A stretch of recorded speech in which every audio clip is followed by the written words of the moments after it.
हनुमान जी और भीम। एक बार की बात है, भीम को यह अभिमान हो गया कि संसार में मुझसे अधिक बलवान कोई नहीं है। 100 हाथियों का बल है मुझ में, मुझे कोई परास्त नहीं कर सकता। और भगवान तो अपने सेवक में किसी भी प्रकार का अभिमान नहीं रहने देते। इसलिए श्री कृष्ण ने भीम के कल्याण के लिए एक लीला रच दी। पांडव जब वनवास भोग रहे थे, पांचों पांडवों को अज्ञातवास में रहना पड़ा। द्रौपदी भी पांडवों के साथ एक आश्रम में रहकर समय व्यतीत करने लगी। एक दिन जब वे आश्रम में बैठी हुई थी, तो एक पुष्प उड़कर उनके पास आ गया। पुष्प की सुगंध द्रौपदी को पसंद आ गई। तब उन्होंने भीम को बुलाकर कहा, आप श्रेष्ठ गदाधारी हैं, बलवान हैं। आप गदा मंदन पर्वत से दिव्य वृक्ष के दिव्य पुष्प लाकर दें। मैंने अपनी वेणी में सजाने हैं।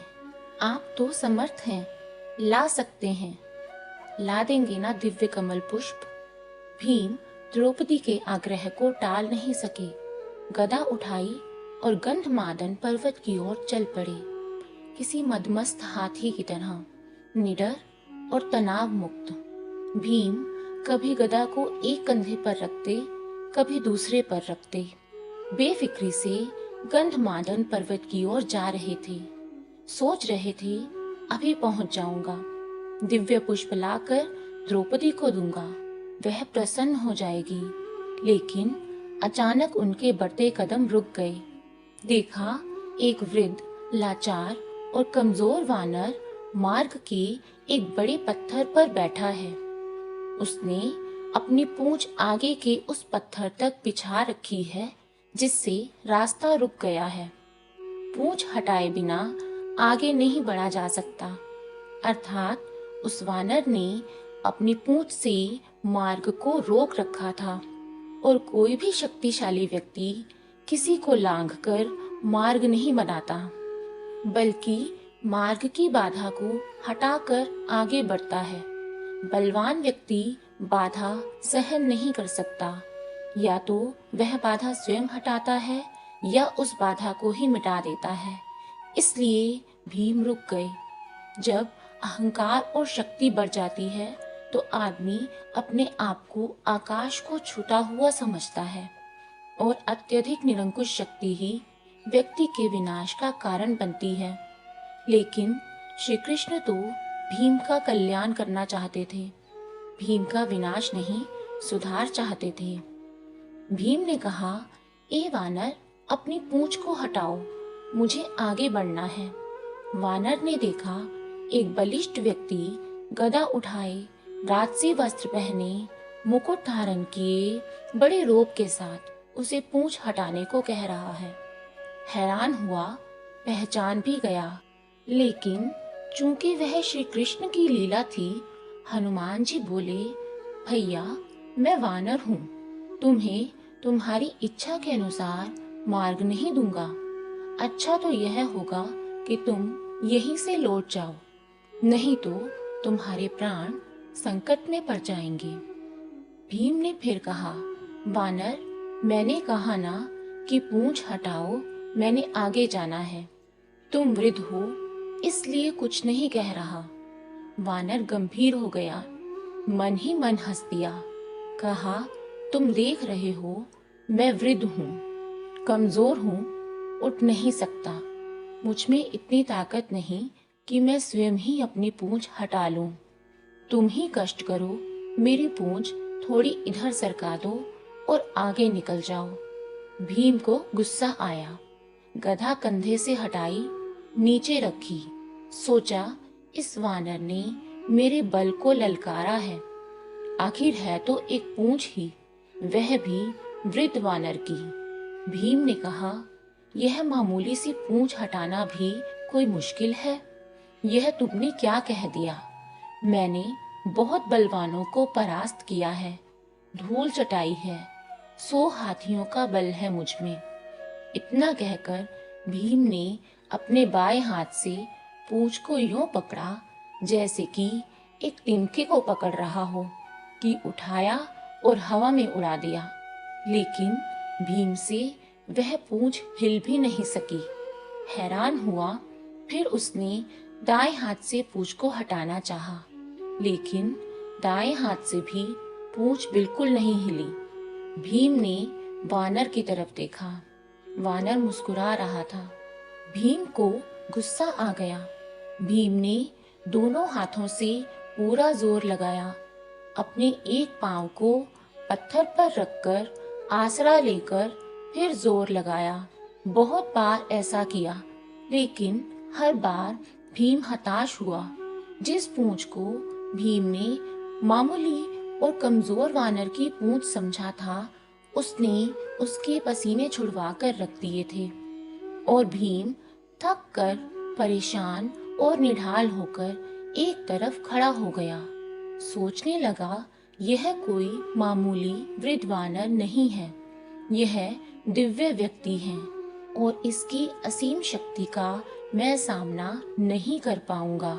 विनम्र और झुका हुआ व्यक्ति ही कुछ पाता है, घमंड तो बलवान को भी ले डूबता है। वाकई वृद्ध वानर के सामने कमजोर लगने लगा भीम का मद और अहंकार। और जब मद और अहंकार मिटता है, तभी भगवान की कृपा होती है। भीम ने कहा, मैं आपको पहचान नहीं सका। जिसकी पूंछ को मैं उठा नहीं सका, वह कोई मामूली वानर नहीं हो सकता। मुझे क्षमा करें। कृपया अपना परिचय दें। कुंती कुमार भीम हनुमान जी के पास जाकर उनके चरणों में प्रणाम करके हाथ जोड़े हुए खड़े होकर बोले, कपिवर, मैंने जो कठोर बातें कही हूँ, उन्हें क्षमा कीजिए और मुझ पर प्रसन्न होइए। आप कोई देवता हैं या गंधर्व हैं? मैं परिचय जानने की इच्छा से पूछ रहा हूँ। बतलाइए, इस प्रकार वानर का रूप धारण करने वाले आप कौन हैं? वानर उठ खड़ा हुआ, आगे बढ़ा और भीम को गले लगा लिया। कहा, भीम, मैं तो तुम्हें पहचान गया था। मैं पवन पुत्र हनुमान हूँ, श्री राम का सेवक। श्री राम का सेवक होने के सिवा मेरी कोई पहचान नहीं है और उन्हीं के आदेश पर ही मैं इस मार्ग पर लेटा हूँ, ताकि तुम्हें तुम्हारी असलियत बता सकूं। रिश्ते से मैं तुम्हारा बड़ा भाई हूँ और इसलिए बड़े भाई का कर्तव्य निभाते हुए प्रभु के आशीर्वाद से तुम्हें याद दिला रहा हूँ, शक्ति का, ताकत का अभिमान मत करो, क्योंकि यह ताकत और बल तुम्हारा है ही नहीं, भगवान ने ही इसे दिया है। यह शरीर भी परमात्मा ने दिया है और जो चीज परमात्मा की है, वह किसी और की कैसे हो सकती है।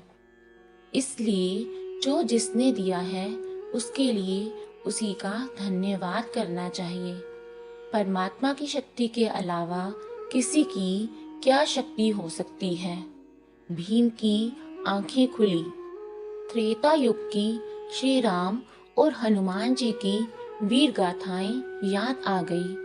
प्रेम से, श्रद्धा से भीम की आंखें खुल गई और भावों के इसी प्रवाह में भीम ने हनुमान जी को समुद्र लांघने के समय पर धारण किए गए विशाल रूप का दर्शन करने का अनुरोध कर दिया और हनुमान जी ने श्री राम की कृपा से अपना आकार वैसा ही बढ़ाया जैसा उन्होंने 100 योजन समुद्र लांघने के समय धारण किया था।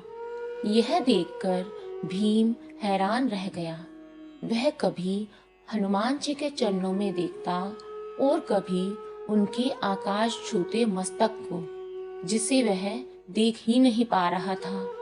हनुमान जी ने कहा, भीम, मेरे इस रूप को तुम देख नहीं पा रहे, लेकिन मैं श्री राम की कृपा से इससे भी बड़ा रूप धारण कर सकता हूँ। भीम ने हाथ जोड़े और हनुमान जी के चरणों में गिर पड़ा। भौतिक पद, प्रतिष्ठा और धन का अभिमान कैसा, ये तो कभी भी नष्ट हो सकते हैं। भौतिक पदार्थ भौतिक सुख ही देते हैं, लेकिन परमात्मा की कृपा तो शाश्वत होती है, जिसे कोई छीन नहीं सकता, चोर चुरा नहीं सकता। आदमी को उसी दायरे में रहना चाहिए जिसमें परमात्मा रखे। परमात्मा की इच्छा के बिना तो पत्ता भी नहीं हिल सकता। इंसान की जिंदगी का क्या भरोसा, किसी भी मोड़ पर समाप्त हो सकती है।